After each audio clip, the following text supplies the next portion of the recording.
so we should be on. Just waiting for a few people to jump on and join us this morning. It is Easter Monday, so if you're joining us, thank you for jumping on and giving up a bit of your time today. And if you're watching the replay of this, I hope you had a great Easter, whatever you did, and you didn't eat too much chocolate, I suppose.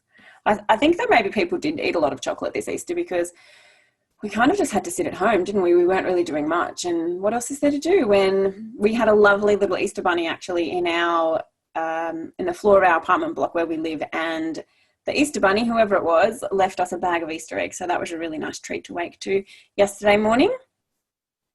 It was lovely. Good. I can see a few people jumping on now. Jumping in and out. Maybe there's some connection issues there. Cool. So if you are joining us this morning, before we get started, let's just make sure you have everything you need in front of you. So you'll be able to see the chat box that we've been using throughout our webinar. So if you've done some of these already, you'll know that we get participants to put some comments in there. So just check that yours is working. Anne-Marie, I can see that yours is on. Happy Easter to you too. You can type something in that chat box there. Make sure it goes to all panelists and attendees so that everyone can see how you are and what you're saying. That'll be a really great part today. And then also, as we move into today's webinar, it really is, I think, as I've said before, the great thing about this is the contributions from participants. So if you're live and you can contribute, that's going to add even more value for the people who catch up a bit later, because I know some people are probably having extra sleep-ins or time with family if they're able to do that this weekend, which is really important too. For some teachers, I think they're getting ready to go back to school tomorrow, and then other teachers are ready to start their holidays or have just started this weekend. So it's a bit of a mixture with what people are up to today, probably.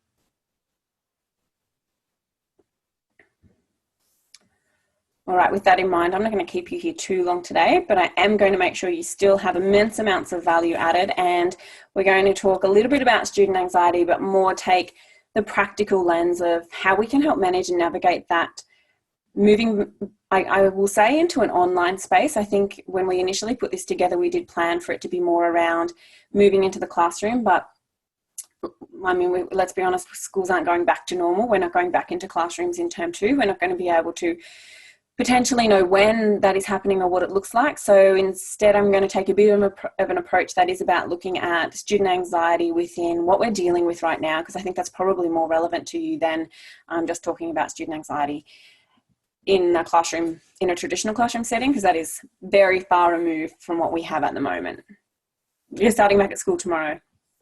See if what you've arranged will work and will deliver what we think it will. Yeah, I mean, that's all you can do, isn't it? You can only try and see. And I think I was actually caught up with a old teacher colleague on Saturday. Actually, I went for a walk with her, and she works in a leadership position that I've had alongside her in the past, and we were just talking about teachers and that now this is a time to really practice flexibility and that responsiveness that it comes when we talk about teaching and meeting student need. And now more than ever, we want to have a plan and we want to know an approach to take, and we want to kind of, be able to tick boxes to say we've done this and this and this and it's worked, but we won't know if it's worked. And so I think part of the learning and the adjusting we have to do as teachers is around that flexibility and kind of just going, we think this will work. This is the best that we can do with what we have. Let's trial it. But also reassessing frequently, I think, is going to have to be something that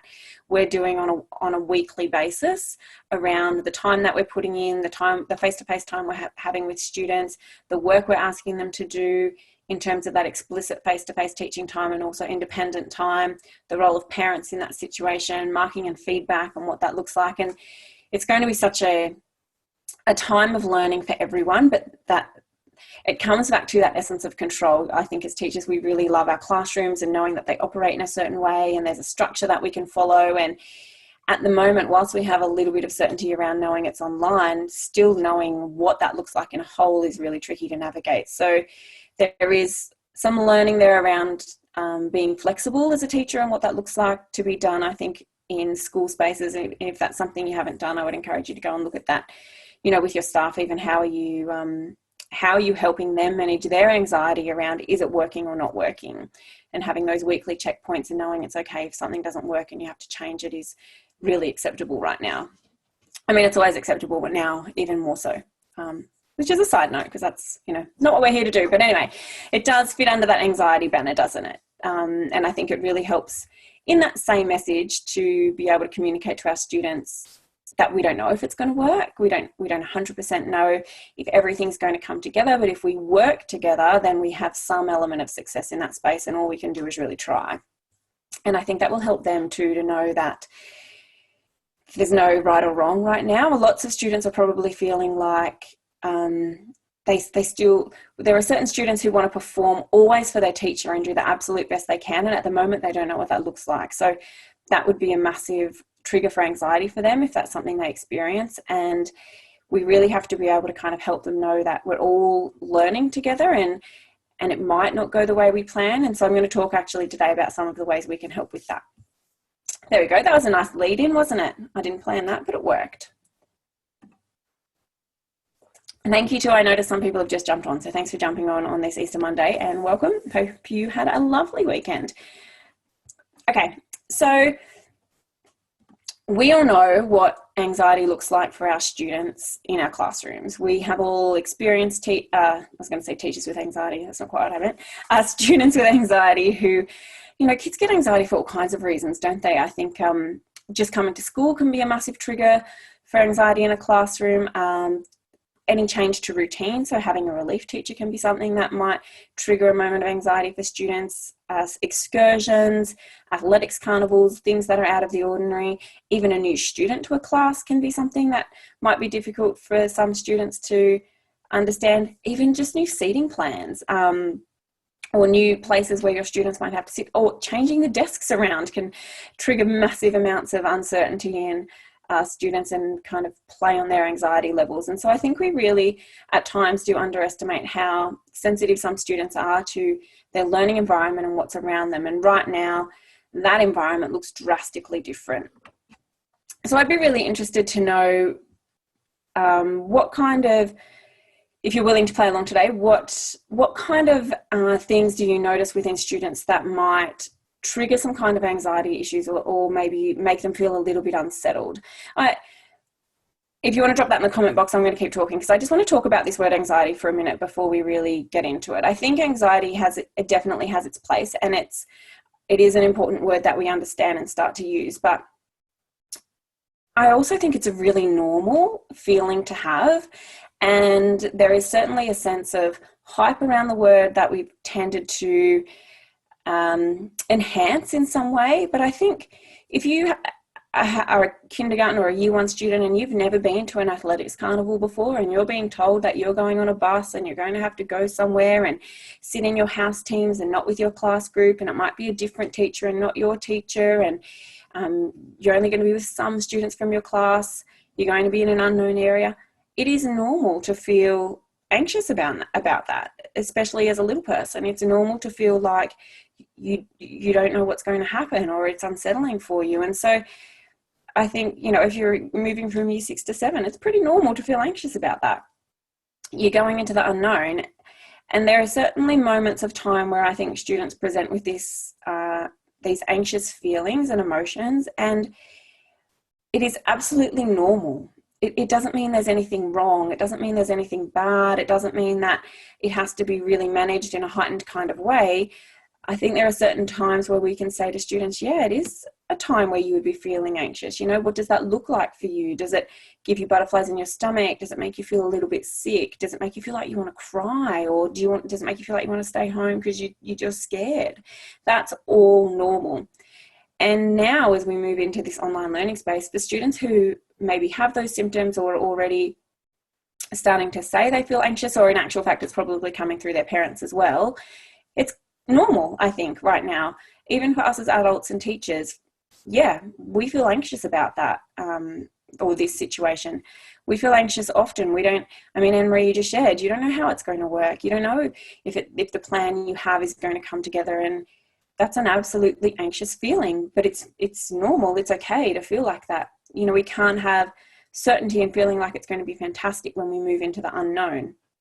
And that's what this is about. So I think, the first step when we talk about anxiety with our students, and this might even be something that, as teachers you want to do with your class is unpack how they're feeling, but let them know that it is normal and it's okay to feel like this. It shouldn't come with shame. Shouldn't come with guilt. It shouldn't come with fear that you're not coping because you don't feel like everything's together. I don't think any teacher would be like, yeah, I've got it all together right now. No one knows. And so for our students to be saying, oh, I feel really anxious, I think we have to validate that and go, yeah, you should feel a little bit anxious right now. It's totally different. It's sorry, I'll read that in a second. It's not that anything is happening that is, out of the ordinary in terms of how you should feel. And I think at some points there are certain pressures that students and parents will come with and put on themselves and say, my child is anxious because of blah. And we have to say, yeah, well, I'm anxious too right now, or we don't know. And so that I think will help with students as we move into this space if they're feeling like that. Especially if you talk about it openly with your class. I've just realised I spelled anxiety wrong. There you go. I'm terrible with typos. Terrible. I've been looking at that this whole time. I don't think that there's any shame in us as teachers saying to our class, let's just have an open conversation before we move into learning. It comes back to that connection thing too. I think if we're able to connect with our students first, to let them know that, we are in this together, and we are going to have to move into some unknown, and we are going to have to look at how things work differently. It'll help them even just to have that physical sense of, oh, I feel better now. I feel better now that I'm able to know that other people feel the same. Because remember, they're not able to connect and talk to peers. They're not able to drop into that teacher who they have that relationship with and unpack what's on their chest. They're not able to swing past the counsellor's office if that's in their practice, and in their day-to-day life to have that conversation. So some of those outlets that they might be using in order to help them feel a bit better aren't there.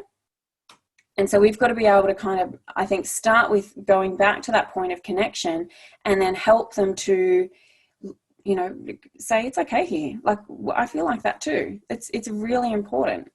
Sorry, I'm just going to take 1 second to read these comments.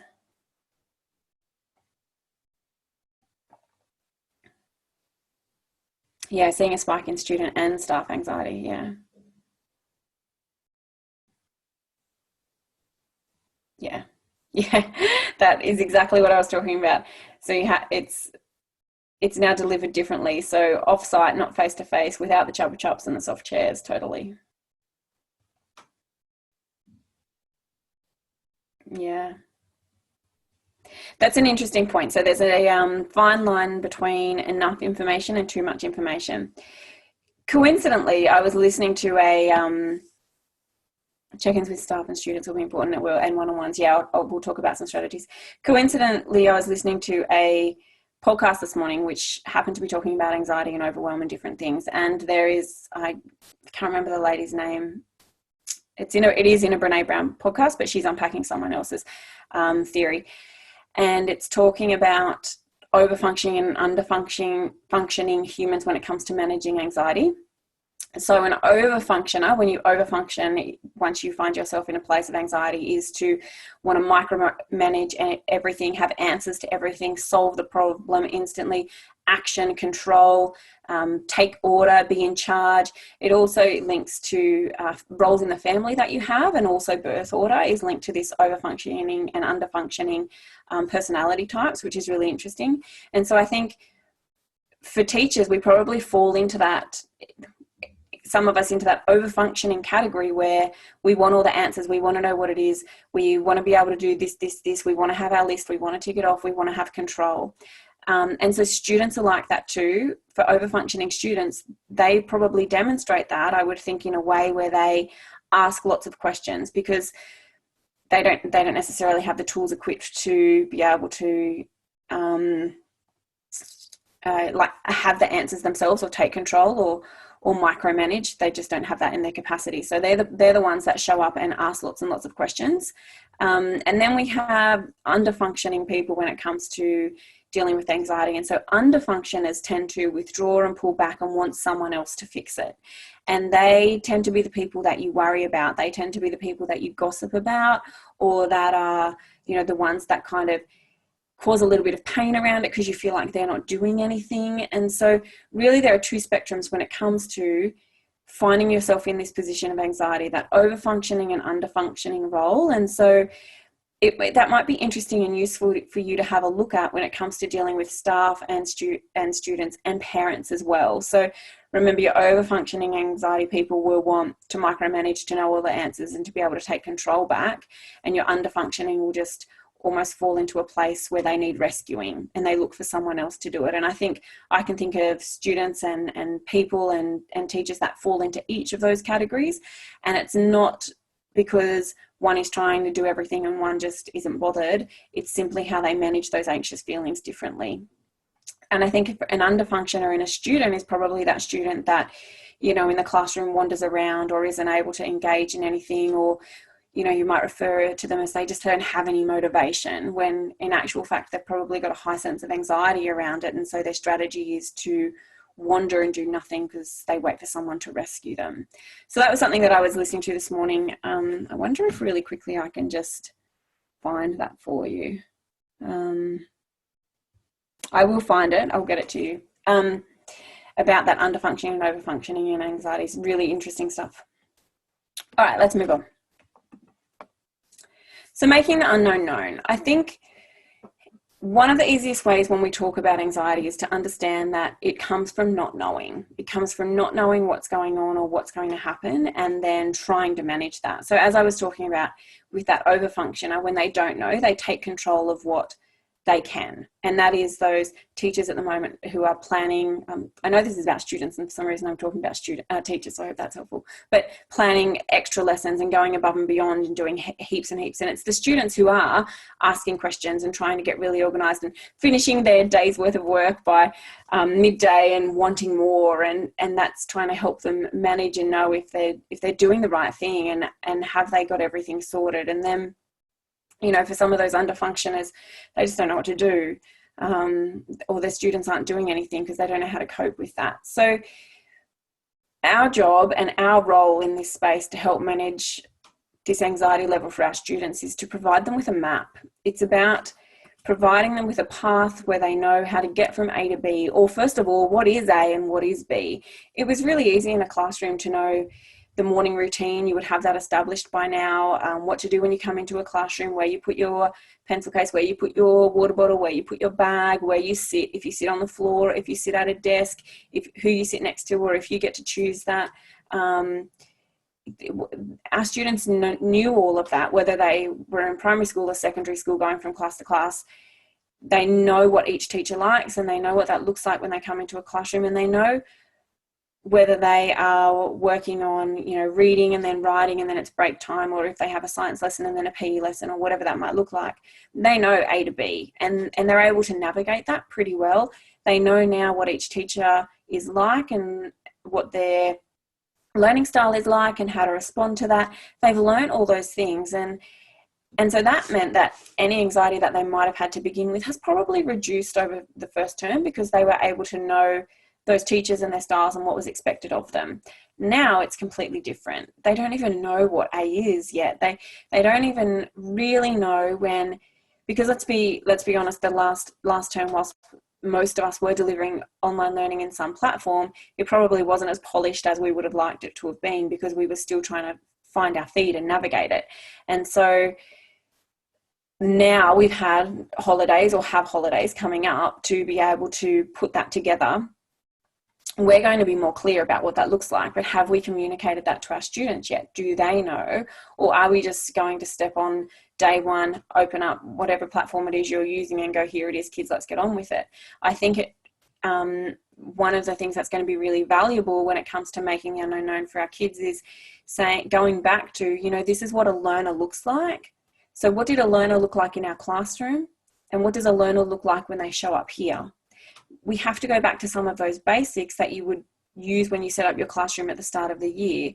You know, what are the learning behaviours we look for? So when you jump online and you come for your lesson, what's appropriate to wear or not wear might be even a good thing to do. You know, some schools are saying students wear uniforms and some don't. Is it appropriate to turn up in your pajamas? Probably not. So even little things like that will really help, because what you're doing is you're building those standards and expectations. When you're on the screen, do you have headphones or do you not have headphones? What kind of space can you be in?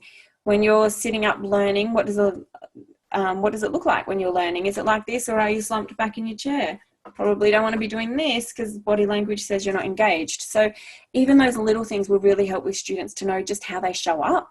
And that can help that anxiety of when even just logging on for some of them is such a big step. So we have to show them first how they show up, and then go back to, like you would in a classroom, you know, what are the structures and routines? What is the schedule? What is a timetable going to look like for them? And provide that to them in advance so that they know, this is the expectation. This is my A and this is my B, and this is how I get there. This is how long I'm staying there. This is how long the journey will take. What they really want to know, especially these students with high anxiety, is they want to know what's going on. They can't take control of anything if it's still in the unknown. So our role really is to give them the map for this term, or for as long as this lasts. Now, we might not be able to provide them with a map for, you know, 2, 3 or 4 weeks, but we should pretty much be able to do it for 1 week at a time. So for these students, it might be giving them the map early. It might be making sure they have it on a Friday afternoon, or, you know, a Sunday evening, and also communicating that with their parents. You know, I'm going to send you stuff a little bit early. I need you to go over it with your child to help them so that they know what's coming up this week and it can be a little bit clearer for them. It's no different to what you would do in a classroom if you had students with anxiety and you know you're going to be away and they become unsettled with a relief teacher. So you would prepare them for that. I know it's only Monday, but on Wednesday I'm letting you know I'm not going to be here. You're going to have this teacher. What are some things that you would like to do on that day, or would you like me to let them know so that you can feel a bit more comfortable when I'm not here? Or would you like to go to another classroom? You know, we offer those options. So it's the same thing. It's preparing them and letting them know. It's just like having your timetable written on the board for the day. The students have access to that as well.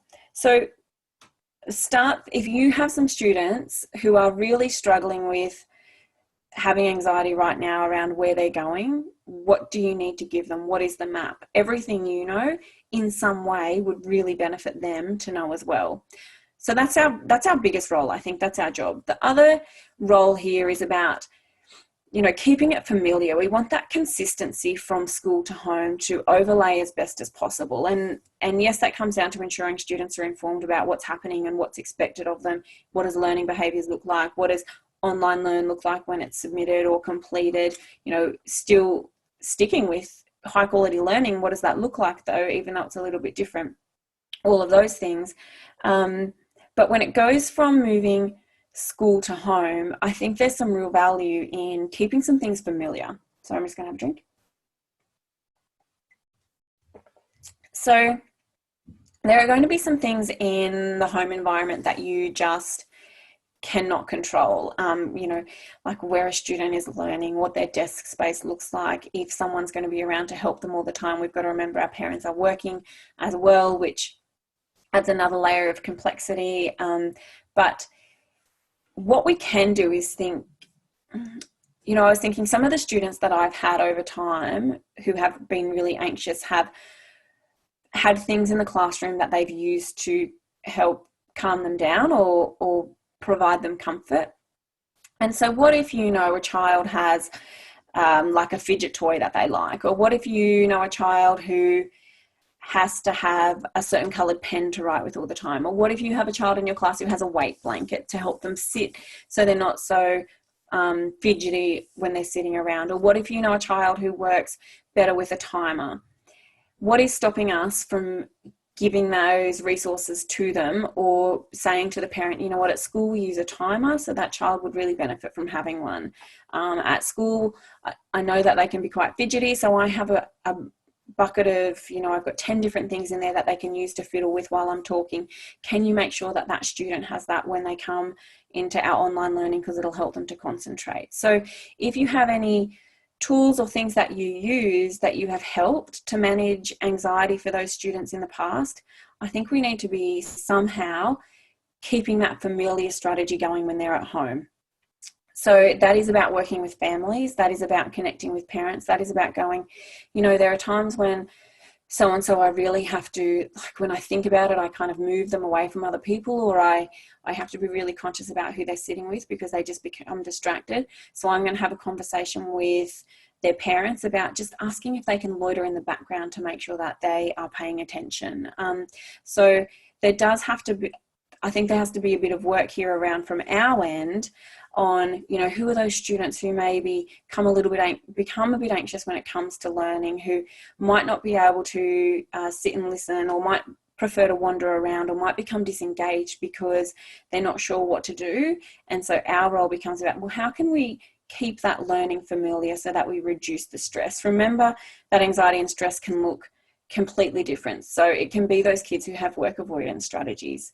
It can be those students who you might think are disruptive. It can be those students who are fidgety. It can play up in all kinds of different ways. It isn't just the students who say, I'm feeling really anxious about this.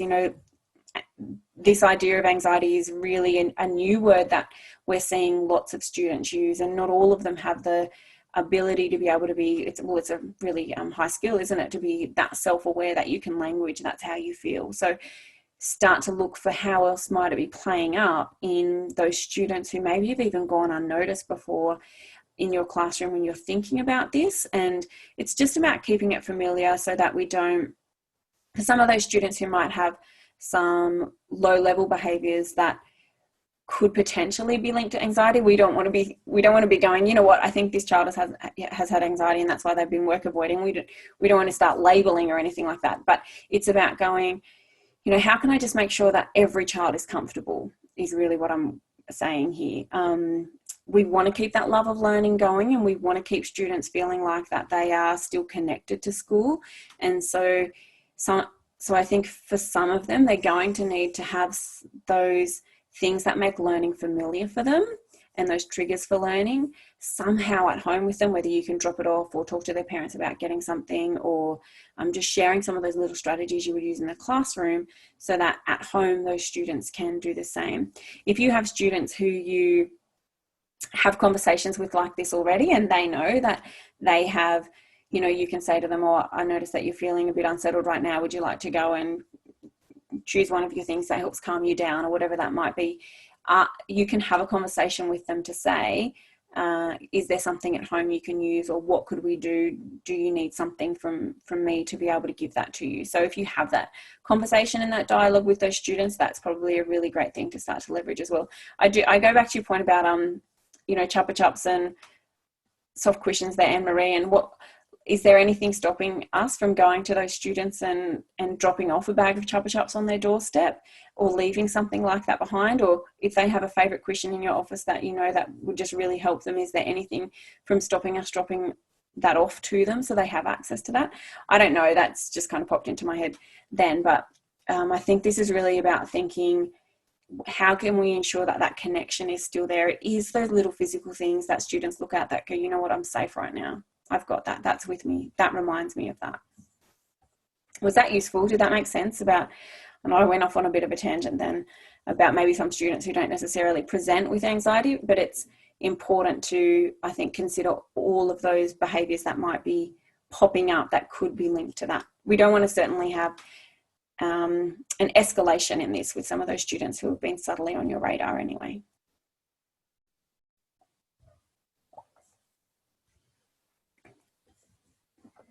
All right.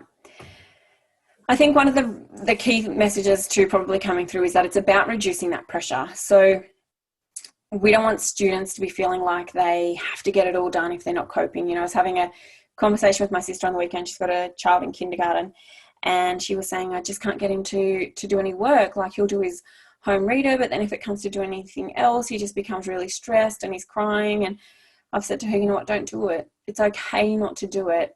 He's a sensitive child anyway. So I said, we've got to make sure that he's still learning, but in a way where he doesn't know. So, play games with him, teach him a new card game, yesterday they were outside drawing things with chalk on the cement. It is all educational and still learning, but he doesn't see it like that. So I'm like, just keep doing that stuff. It's not worth the fight. It's not worth the tears. That's not what this time is about.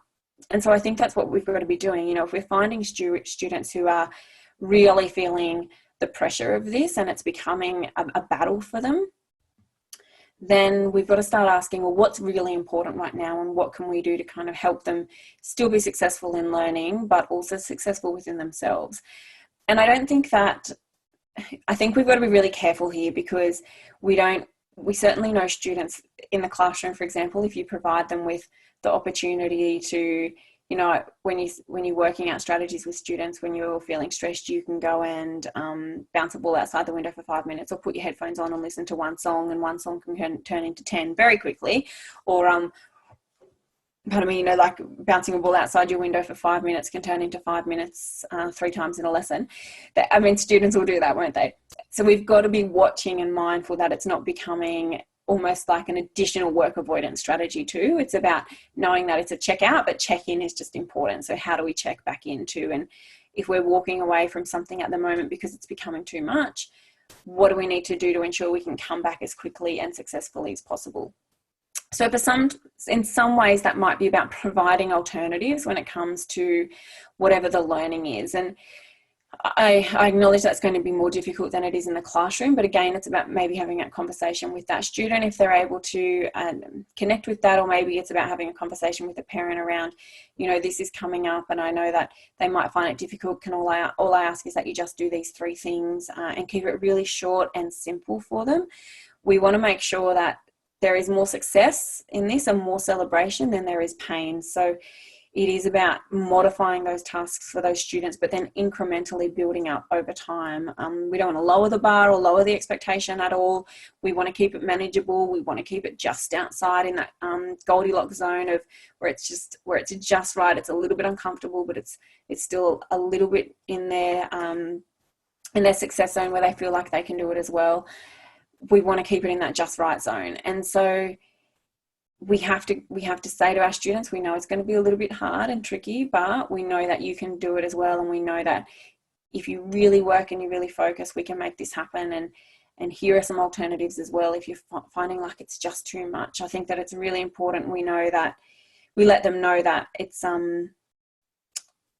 about getting it all right or becoming really, really stressed or feeling like you're not able to do anything, and that they've got to have a few strategies that they can use where they can walk away and come back. And so it is too about teaching our students some of those strategies we use for ourselves. So I don't think there would be any harm in providing your whole class with some simple 5 or 10 minute meditations that they can watch or listen to if they're feeling a bit stressed or a little bit anxious, sharing those with parents as well, that they can just put their headphones on and listen to and do in their own time would be probably a really nice thing.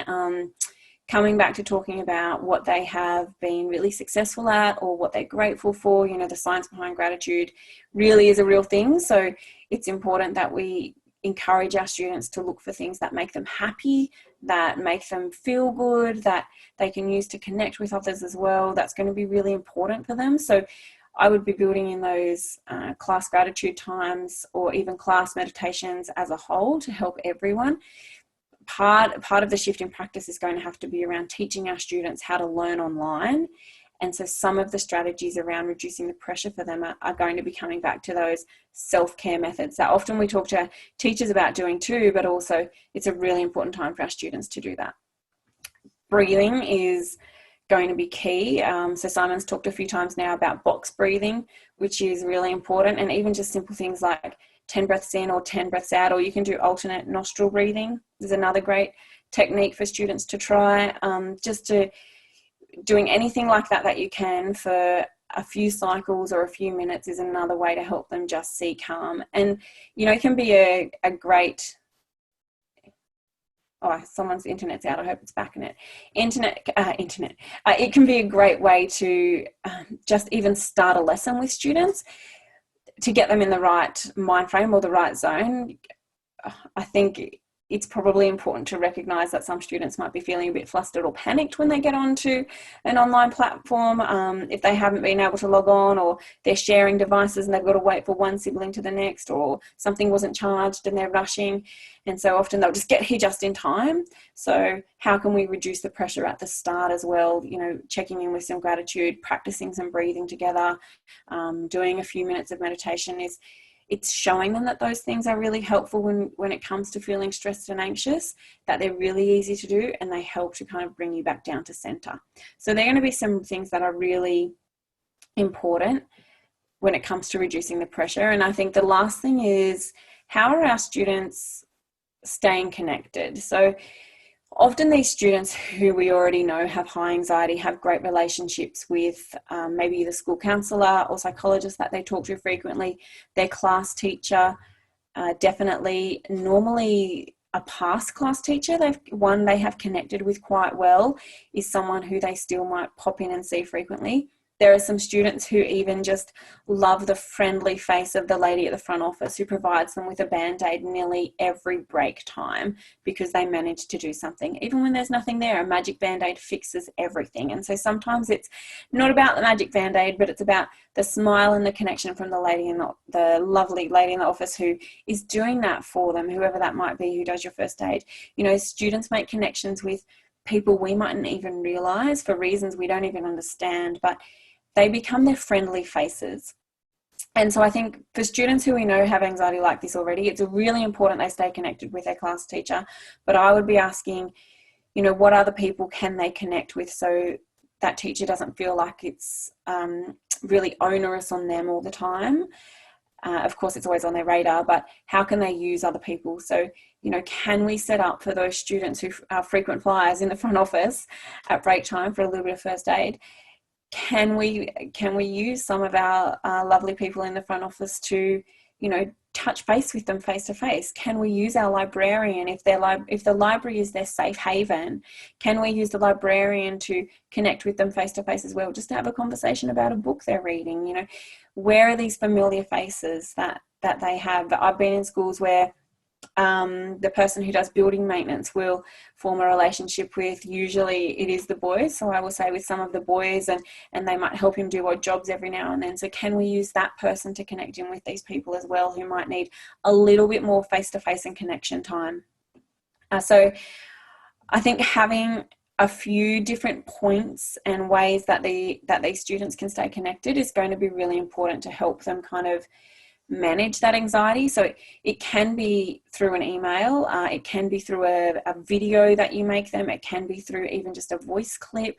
I think some of our students would just love hearing that from not just their class teacher, but old class teachers if they check in with them, other special people that they have in their school community. So that's something else I would be asking as well, especially for our teachers who are already feeling the load and the pressure, is what other people do you have in your school, or do you know that your students connect really well with, that you can start to use and say, you know what, would you mind once a week just checking in with so-and-so, because I know they love coming to the library when it's open, and I know that they feel like it's their safe place. So if you're able just to connect with them and touch base once a week around a book, that would be really, really important for them, and I think they'd really like it.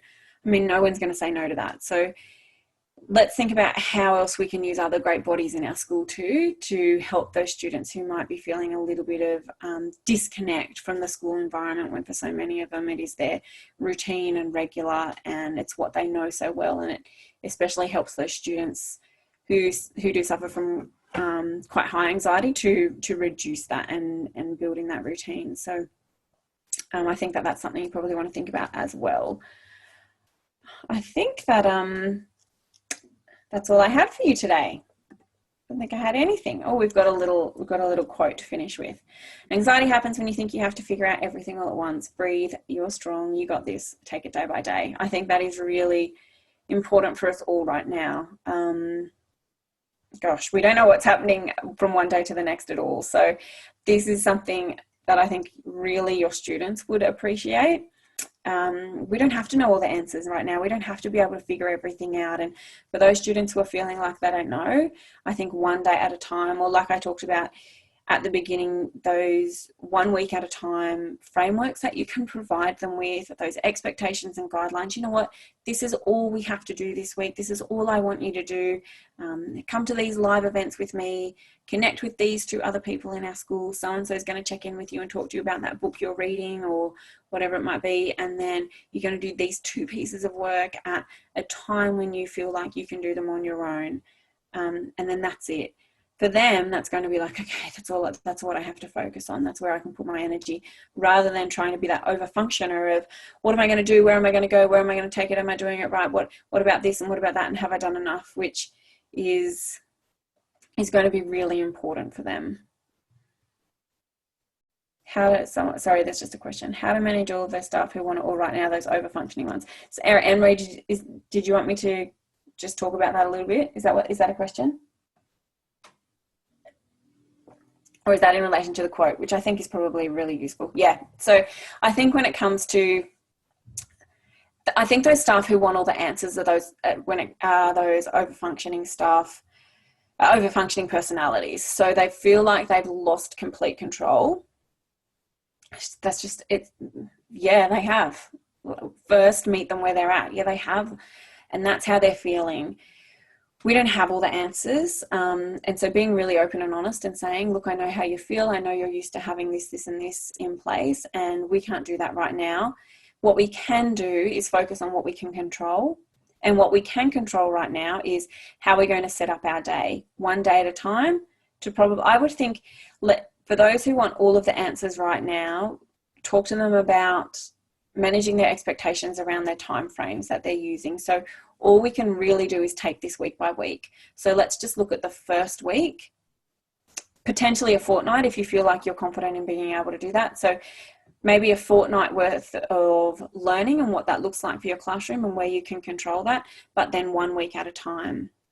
So what's really important at the moment is, what does our explicit teaching look like? How are we delivering that to our students? How are we ensuring that learning is taking place? And how are we connecting with them on a daily basis? That is really important.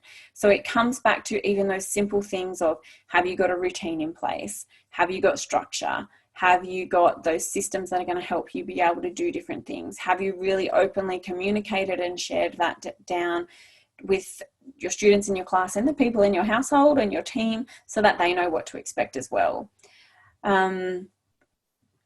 It's not something that we can look too far in the future for, because we just don't have all the answers. So all we can come back to is right now. And it is about going back to those really simple things that, are you still using your day planner for planning out your day? Are you still connecting in with different students for assessment? Maybe you were used to kind of having a cycle of how you looked at your students. So still do those things. We can only control really small amounts. So it's been really clear, I think, from a leadership perspective around what are the expectations you have, and communicating that so that they know, so our teachers know what's expected of them and what they have to do. Everyone is in agreement with that, and it's consistent. And then, and giving them the freedom and the flexibility to know that if they want to do a little bit more, that's okay. But really, this is what we need you to focus on right now. Not everything. So I've just got another comment.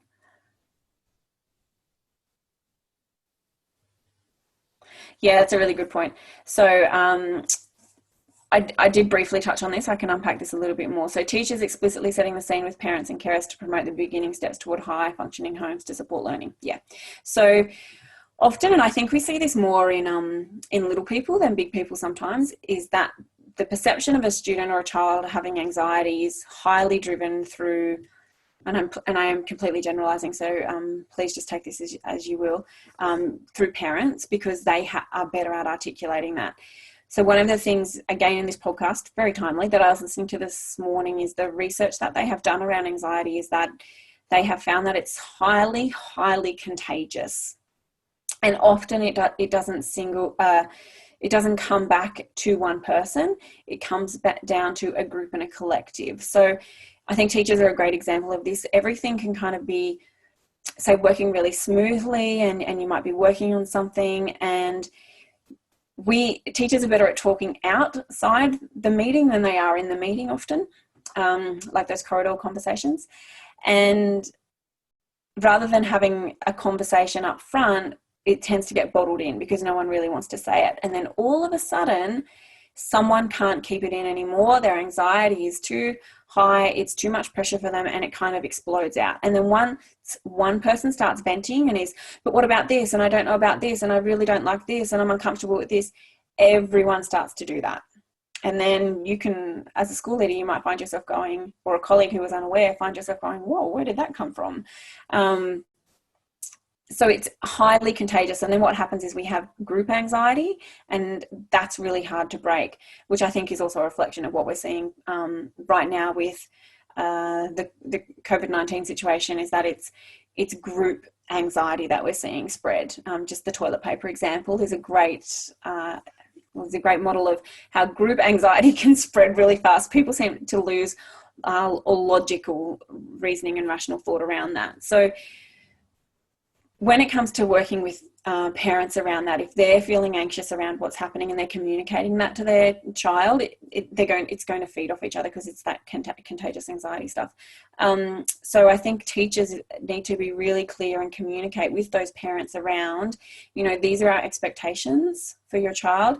This is what we think at the moment is going to be possible. This is what we're saying, in a school we would deal with, but right now, because everything's so different, we're just going to leave alone and come and address this a little bit later. Right now, we're just focusing on these 3 things, or on this, if they can do this every day. So maybe for some students, if they can just show up and be on the screen for Zoom every day, but not necessarily participate, that might be a massive step for some kids, especially those kids who you can't get in the classroom, or you can't get to take their hoodie off their face. If they're just actually there, that's going to be a massive step. So for some of our parents who are grappling this, and I think we have to remember, when it comes to parents, they all genuinely want the best for their child. They just want to know their child is safe and happy and cared for. And at this moment in time, the school which they saw as their safe place is gone, and so they're trying to grapple with that. And if they're inundating you with questions and using this word anxiety a lot, or saying things like, my child isn't coping, I need more from you, they're just trying to make sure that what they're doing is the best for their child. And so having that communication really clear, I would keep it really small and simple, and know what that child's interest or likes is, and use that as well. So if they are really someone who likes games, or someone who likes reading, or someone who likes craft, more of that is probably better for them right now than getting them into a heightened state of having to work through some kind of learning task or stress, or getting them into an anxious place. So it is about working with those parents to really clarify what your expectations are. Over communicating here is probably a good idea, because they don't have the map either. They don't know what A and B looks like either. So they're trying to figure it out. So definitely communicating to all of those parties. Again, it might be a little bit of extra time up front and investing in what that looks like, or, a few dot point emails on a Friday afternoon, but anything that we can kind of do to preempt. And just like if you have a child who doesn't cope with excursions, you'd be telling them where you're going and what it's going to look like. It's the same. It's almost like we're going on an excursion every week. So we have to really over communicate that. So I hope that helps, even for your question about staff there as well, who might be over functioning. Just give me 1 second. I'm just going to see if I can find that information on over functioning and under functioning for you. It's in a podcast. This is like, because I think I'm getting questions about it, and it sounds like it would be really useful. So I listen to it on Spotify if you're interested at all. So Brene Brown has a podcast called Unlocking Us, and it's Brene on anxiety, calm, and over/under functioning. It was recorded on the 3rd of April. I can't see any show notes there about who it was that is the researcher in this space, but go and check that out. That might be useful. It looks like that. There you go. You can see it. Yeah. So that finishes up today. I hope that helped. I hope that gave you some clarity. I don't, if you just want to let me know, that would be great. If you have another question, that's fine. Yeah, everything in writing. Yeah, you need it in writing. Always, if you have a face-to-face conversation with parents or carers, that's fantastic. I think that's fine, but always follow it up in writing. Always follow it up with a, thanks for connecting today. I really appreciate your openness and honesty in our conversation. Just want to clarify, this is what I took away. Is this your understanding? Put it in dot points and get a confirmation back that says, you just want something in writing that says, this is what I've understood. This is what we're saying we agree to, and something in writing back that says, yes, we agree. It's about that professionalism, and it really does put you in a safe place of knowing that you've communicated and it's clear, and you've shared that and agreed, so that if there ever are questions about it, you have that paper trail. That is a common practice that I would suggest everyone gets into for any type of meeting. Follow up with an email. It's really important. Fantastic. Yeah, forever evidence. That's right. You're going to have that. Okay, so just for those of you who aren't aware, Real Schools Academy has been building in the background this year, and we're really excited to start courses on the 5th of May. We have quite a number of courses coming your way under 3 different faculties, so graduate teachers.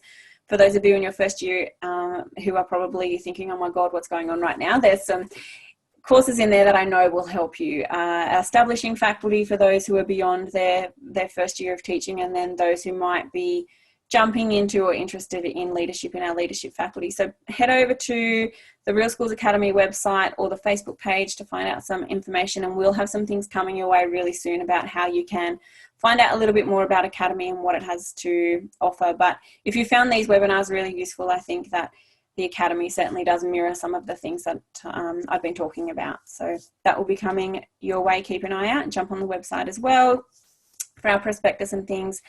And this webinar will be made available live very soon. The link will come out on our Facebook page, as it always does with the others. And we've only got 4 more to go. So jump in tomorrow. We'll have another webinar for you.